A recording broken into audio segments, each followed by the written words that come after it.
So in today's lesson, we're going to be continuing our conversation about transformations of quadratic functions. In our Desmos activity yesterday, you would have played around with our basic quadratic function y equals x squared, but then you would have seen what the effect of changing the value of h and k was in that general formula. So I want you to take a minute to think about, well, what did changing the value of k do to our standard parabola, y equals x squared? And what did changing the value of h do? Okay, what did each of those do and how did they do it differently? So you saw that, what I'm hoping you saw was that I would have my graph of y equals x squared, and then I would change the value of h or k in a certain way, and what that would do is it wouldn't make the graph wider or narrower or reflect it. It wouldn't stretch it or compress it or reflect it. It would simply move it around. So what you should have seen was there were things that I could do that would move the graph sideways, and there were things that I could do that could move that graph up or down. And today we're just going to consolidate those ideas and relate them back to our general formula for translations, y equals x minus h all squared plus k, to see the effect and be reminded of the effect of h and k when we change those in a quadratic function. So then yesterday we saw stretches, compressions, and reflections. Those are the math terms that we use to describe the changes in the graph when the value of a is affected. When we talk about, what happens when we change h and k, that whole process of moving the graph side to side or up and down has a name. It's called a translation. I'm not really sure where that came from, but that's what it's referred to. So what we're going to look at first is what's referred to as a vertical translation. So I'm hoping that in our general formula, and I'm just going to use the k portion here, so y equals x squared plus k. When we change the value of k in that general formula, what that serves to do is to move the graph up or down depending on the value of k. Now, it doesn't move it side to side, and many of you were able to identify quite successfully here yesterday that if there is no value of h that is there, that implies that the value of h is 0, which is why we're not putting it in. So in effect, what we are not including but is understood to be there would be x minus 0 all squared plus k, right? So even though we're not moving the graph side to side, that 0 is there. And so when we simplify the expression, that 0 goes away. So by changing the value of k here in our formula, we move the graph up. So if we say plus k, then that means the graph will be moved 5 units up. And so notice that the coefficient of my squared value here is 1. So 1 x squared. So that implies, again, from yesterday's lesson, that the value of a for my stretch factor is 1, which means that the graph isn't being stretched or compressed at all. The only thing that I'm doing to it is I'm moving it 5 units up. So if I see that, I should be able to recognize that really easily. And I'm going to use my 135 method to graph my translated quadratic function. So I'm going to start here, but I'm going to go 1, 2, 3, 4, 5 units up. And from there, I'm just going to use my 135 method. So over 1, up 1, over 1, up 3, over 1, up 1, 2, 3, 4, and I can't fit 5. But there it is. So we have that general shape of my quadratic, and now I'm going to mirror that on the other side. And there we have it. That would be y equals x squared plus 5. And so by the same token, When I look at y equals x squared minus 3, that's telling me that my graph is going to be positioned 3 units down. So we can sort of think of our general formula as being, we know it's y equals x squared plus k, but in this case, I'm going to just kind of cover this for a second here.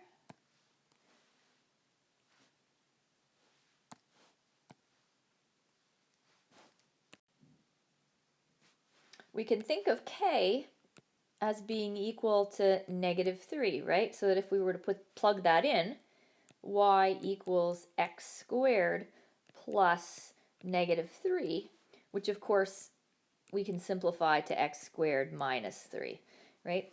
So there it is. There is our translation. So in each of these cases, we would call it a vertical translation. In the first case, we would say that would be a vertical translation, moving the graph 5 units up. In the second case here, I would say that this is a vertical translation with the graph being moved 3 units down. So I'm going to go ahead and graph that. So all I do is I change the position of my minimum to, instead of being at 0, to being at -1, -2, -3. And again, since I see that this graph is, this function of y equals x squared is not being stretched or compressed, I can just simply use my 1, 3, 5 method to graph. So over 1, up 1, over 1, up 1, 2, 3, over 1, up 1, 2, 3, 4, 5. And then of course I can mirror that on the other side using my axis of symmetry.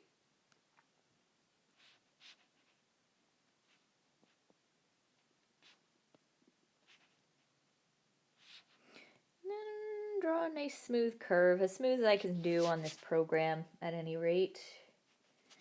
And then I would have y is equal to x squared minus 3. And there I have it. So that would be a vertical translation 3 units down. Some of you may be interested in seeing the mapping notation, or just showing the coordinates, as we did when we were looking at stretches and compressions and reflections. So I'm going to go ahead and I'm going to show you that as well, in case that you find that to be a more helpful strategy when plotting these graphs. So for instance, what I mean by that is, yesterday we said, all right, well, if I'm taking y equals x squared, and I'm transforming it into y equals x squared plus 5, how are my coordinates going to change? Well, x and y are going to transform, and when I change that value of k to 5, then what that does, it doesn't affect my x coordinate, but all it does is it moves my y coordinate up by 5 points. And so I could do that with each of the coordinates in my standard y equals x squared, which for instance would be, my vertex would be at 0, 0, my next point would be at 1, 1, and so on and so forth. So then, my x value is not changing, but my y value is changing to 0 plus 5. So in other words, it would just be 5, which I can clearly see here on my graph. And then I move on to the next coordinate, and I would have 1 and 6. And so let's just double check that that worked out. Yes, there it is, 1 and 6. So if you prefer to do this kind of notation, where you're analyzing the transformation, getting your coordinates, and then plotting them, that is how you would go about that in this case. So now is the part in this lesson where some students might get confused. And so I'm going to do my best to preemptively have a little discussion around what you saw yesterday in Desmos. So you probably noticed that when you, in the Desmos program, and pardon my rough sketch here, you probably noticed that if you took your standard y equals x squared graph, and then we changed the value of h to be something different, then it seemed to move in the opposite direction that you might expect. So for instance, if you had, y equals x minus 2 all squared, then you probably were expecting that graph, that would move your graph to the left. Whereas what actually happened was it moved it to the right. So seemingly in the opposite direction to what you may have anticipated. Let me explain why it's actually not the case. Now the difference between h and k in this equation is, remember, k is being added, whereas h in this formula is being subtracted. So that negative is built in the formula and doesn't really pertain to h. It's just built in. So in other words, another way that I can think about this would be to say, well, really in this case, well, what is the value of h? I would say that h is 2. H is not negative 2, h is 2.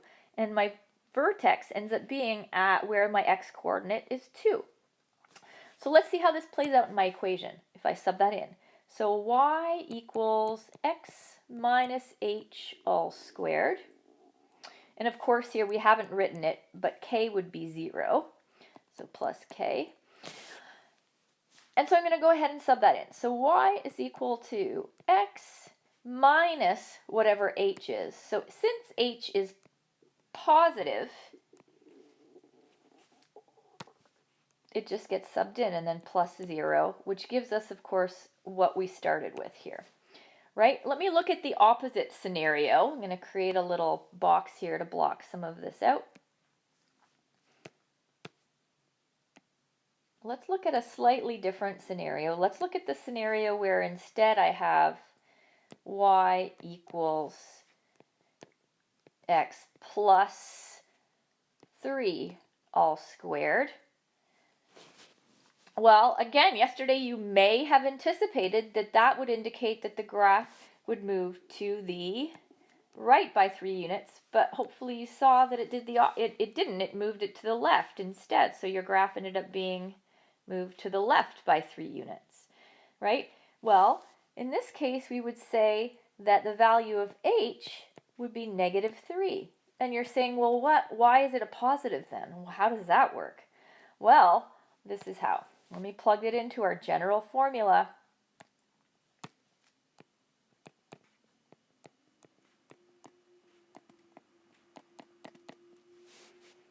So y is equal to x minus whatever h is. Well, what was h? H was negative 3. Right? Here's negative 3. K was 0. And now I sum that up, and look what happens. Y equals x plus 3. Oops, I forgot my squared. Squared. Right? So that's really how that's working. So basically, whatever sign you see here, you're going to be moving it in the opposite direction. So I don't know if that will help you think about it or not. So just remember, with these horizontal movements, horizontal translations, you're going to have to think a little bit harder about which direction the graph is going to be moving. Let's look at some examples. So as you would expect, in a horizontal translation, the graph will move h units to the right. Okay, so for instance, again, remembering that negative there is really just part of the bigger formula and doesn't relate to h in particular. So if I have x minus 10, what is the value of h? Well, the value of h in this case is 10. So I am moving my graph 10 h units to the right. So if it says positive 10, that means to the right. In the second equation, what is the value of 7? Well, it's negative 7. So, I'm moving it h units to the right, but if it's negative, then that means I'm moving it to the left, okay? So, so maybe we'll just get rid of that if that's confusing to you. All right, so now when I look at this, that allows me to easily position my graph. Now, there's an understood 1 in front of each of these brackets that's really just representing that a value, that stretch, compression, and reflection in my other graphs. And so all that's happening here, when I change my h is I'm just moving this graph, but I'm not changing the shape of the graph. I'm just repositioning it. And so when I look at, and I'm going to y equals x minus 10 all squared, all that means is that I'm moving my graph 10 units to the right. Now, unfortunately here, I didn't do a great job of creating the appropriate grid. So maybe if we wanted to change that to something like, let's say, x minus 5, then that would be something that I could show here. And then I would just go over 1, over 1, up 3 rather. 1, 2, 3, over 1, up 1, 2, 3, 4, 5. Now, the difference here is that I don't really have my y-axis as my axis of symmetry. So how am I going to do this? Well, you can sort of, if you want to, the axis of symmetry will always go through that vertex. And so one strategy for you might be to go ahead and simply sort of just dot it in and use that in order to plot the other half of your graph. So, 1 over 1 up, 1 over 1, 2, 3 up, 1 over 1, 2, 3, 4, 5 up, and then go from there to plot your graph. And again, if you prefer to do the mapping notation, you can also do that. So really quickly, what that would look like for this graph, this is y equals x minus 5 all squared. Remember that I'm taking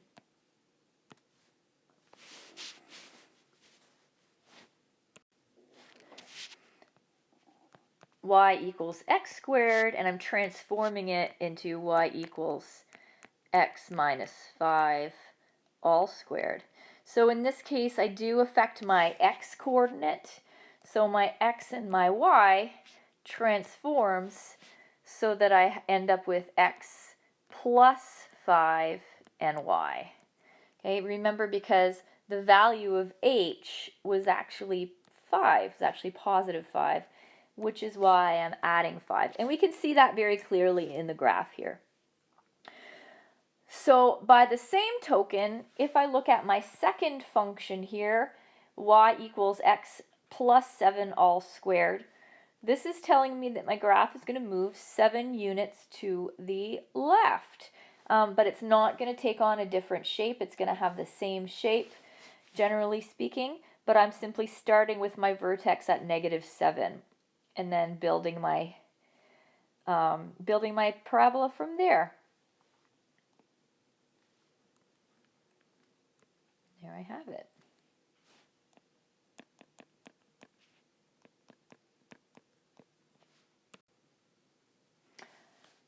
And so I want you to take a minute to think about, well, for my green graph, for y equals x plus 7 all squared, I want you to think about what the mapping notation would look like for that. What would my transformed coordinates look like? Take a minute to frame that out and see how you do.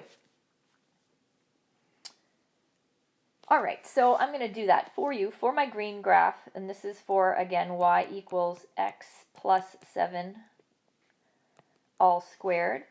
I'm taking that and I'm transforming it from my y equals x squared.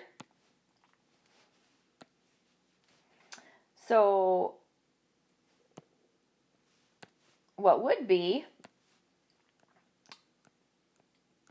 x and y from y equals x squared, I'm transforming that. And so again, it's my x values that are going to change. But remember, the value of h here is actually -7. So I'm going to see x minus 7 and y. And so I'm going to take every coordinate and adjust it according to that. So for example, 0, 0, which would be my vertex for my standard quadratic, would become -7 and 0. And I can see that right here. And so on and so forth. So to summarize again, the value of h indicates my horizontal translation, whereas the value of k is my vertical translation. All right, we're going to do a couple practice questions here. I'm just going to move this up, and I'm going to do the first one with you, and then you're going to do the second one on your own and see how you do. So in this question, it says, without sketching each parabola, so I'm not asking you to sketch it. It may help you to visualize it, however. State the direction of opening, coordinates of the vertex, equation of the axis of symmetry, domain and range, and maximum or minimum value. Okay, so the first thing that I do is I look at the function and I try to identify, well, what has changed from y equals x squared? And I see that there's a +4 out here all on its own. So what that's telling me is that the value of k is 4. And so that tells me that there is a vertical translation, and it's 4 units in the upward direction. So if I had to give myself a quick sketch of this, so I'm not graphing it, at the beginning it's helpful, right? I know that this graph is going to be like y equals x squared, but just moved 4 units up. And so that will help me to visualize some of the properties that I'm being asked to describe here. So I've just taken a minute to write out all of the criteria here so I can go ahead and fill it in. And so let's look at the graph. Well, I can see that there is no stretch factor here. The value of a remains the same, and so it's not being stretched or compressed in any way, or reflected for that matter. And so I can say that it opens up. I can see that. My vertex has it's not moved side to side, so it's still at 0, but my y coordinate has changed to 4. I've moved my graph 4 units up. So there's my vertex. Now my axis of symmetry is still the same as it was for y equals x squared, because I have not translated it horizontally in any way. And so I can just confidently say that my axis of symmetry is the line x equals 0.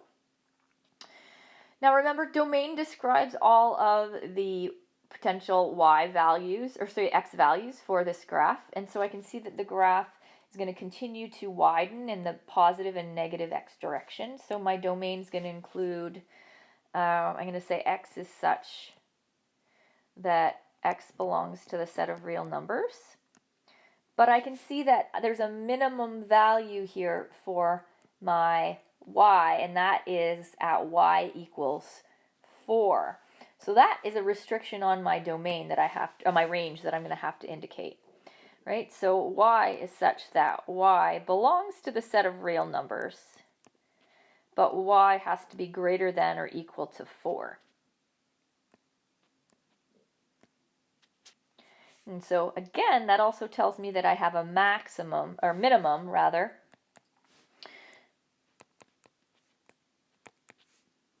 at y equals 4. And so there it is. Now I want you to try the next equation, going through all the same criteria as I did, and see how you did, and we'll take it up in a minute. So here is the second question. Take a minute to give this a try on your own, and then when you're ready, I want you to see how you did. All right, so let's take a look at this real quickly. So remember that, the general formula for translations is y equals x minus h squared plus k. So that means that the value that I have for h is actually positive 4. And so that indicates to me that I have a translation 4 units to the right. And so my graph is going to be positioned around there. And so that helps me to see that my graph will still be opening upward, but my vertex has changed from the origin. It's been moved over to be at 4 and 0. The axis of symmetry, therefore, has also changed, and I've depicted it here in yellow. But, it passes through the x component of the vertex, so we always see that. My domain has not changed, and neither has my range. I still have a minimum value at y equals 0 in comparison to y equals x squared. So hopefully you found that to be okay.